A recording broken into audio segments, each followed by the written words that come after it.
Track and field is the oldest organized sport on Earth, full stop. Every Olympics since 776 BC has crowned a fastest human alive. But track and field actually hides dozens of wildly different sports under one name. Today you'll learn exactly what counts, how it's organized, and why it matters.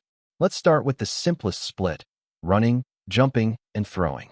Running events break into three families based purely on distance.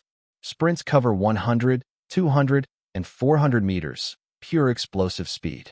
A 100m race lasts under 10 seconds for elite athletes. That's roughly 44 steps to cross the entire finish line.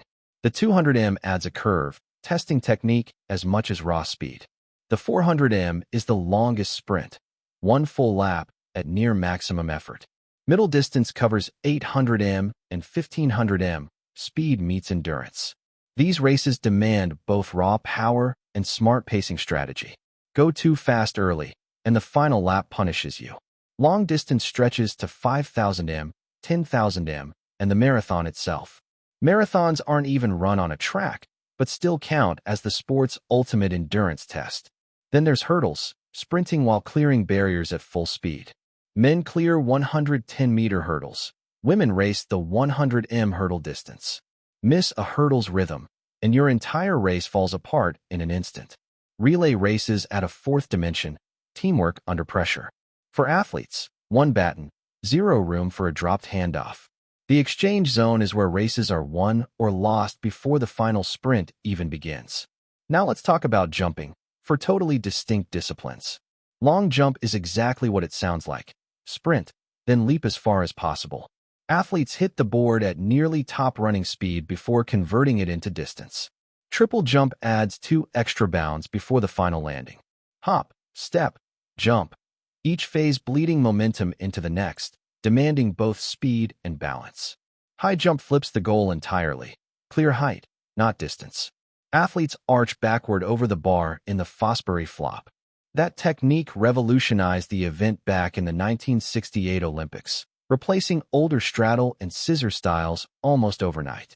Pole vault adds a literal pole to launch athletes skyward. Elite vaulters clear bars higher than a 2-story building, using nothing but a sprint, a plant, and raw upper body control. Now to throwing. 4 events, for completely different motions. Shot put is an explosive push of a heavy metal ball from a small circle. The men's shot weighs over 16 pounds, pure raw force packed into one motion. Discus uses a spinning rotation to fling a flat disc as far as possible. Watch the spin closely. It's almost like a dance, building speed before release. Javelin mimics a spear throw, built for speed and angle rather than pure strength. Top throws sail past 90 meters down the field, requiring a long running approach. Hammer throw spins an athlete with a wired-weighted ball through several rotations. The hammer isn't a hammer at all. It's a metal ball attached to a wire and handle. Then there's the combined events, the ultimate test of all-around athletic skill. The decathlon packs 10 events into 2 brutal days for men, covering sprints, jumps, throws, and distance running. The heptathlon does 7 events for women across 2 days, with a similar mix of disciplines. These athletes can't specialize. They have to master nearly every skill the sport demands. Scoring uses a points table, so a great long jump can offset a weaker throw. So who actually organizes all of this on a global scale? World Athletics governs the sport across nearly every country on Earth. They set the rules, records, and rankings for every single event. Below them, national federations run domestic competitions and select athletes for international teams.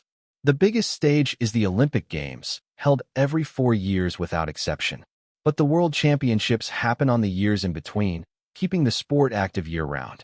Indoor seasons even have their own separate championships and slightly different events. Records matter enormously here. World, Olympic, continental, and national marks all carry weight. Breaking one can define an entire athlete's career overnight, turning them into a household name. Now here's where the sport actually gets physically dangerous. Sprinters tear hamstrings at full speed with terrifying frequency, often without warning. One wrong step in a hurdle race can end a season instantly. Throwers risk shoulder and elbow injuries from repetitive explosive force on every single attempt. Jumpers absorb brutal impact forces landing from serious heights, especially in pole vault and high jump.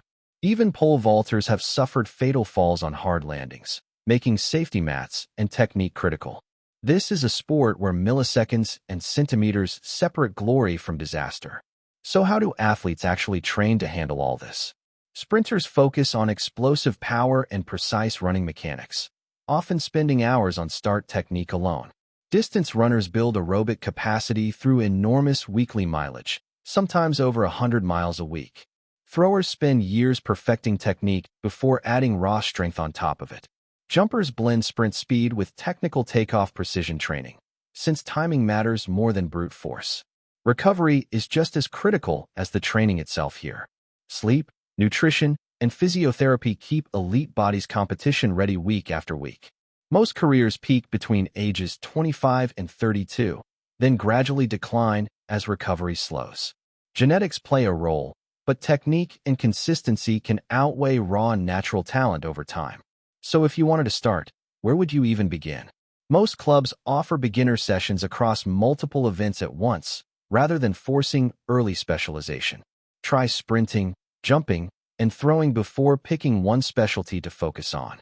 Coaches can spot natural strengths you might never notice in yourself. Proper footwear and a certified track surface reduce injury risk significantly early on. Warm-ups matter more in this sport than almost any other physical activity. Consistency beats intensity when you're just starting your journey into the sport. This sport rewards patience far more than early raw talent or quick results. Every elite athlete you've heard of started exactly where you are right now. They just kept showing up, one season after another, refining small details over years. So which event caught your attention the most just now? Sprints, jumps, throws, or the brutal grind of distance running? Drop your answer in the comments. I read every single one of them. This channel is going deeper into every single discipline next, one event at a time. Subscribe now so you don't miss the next breakdown. See you in the next one. Let's go further into the sport together.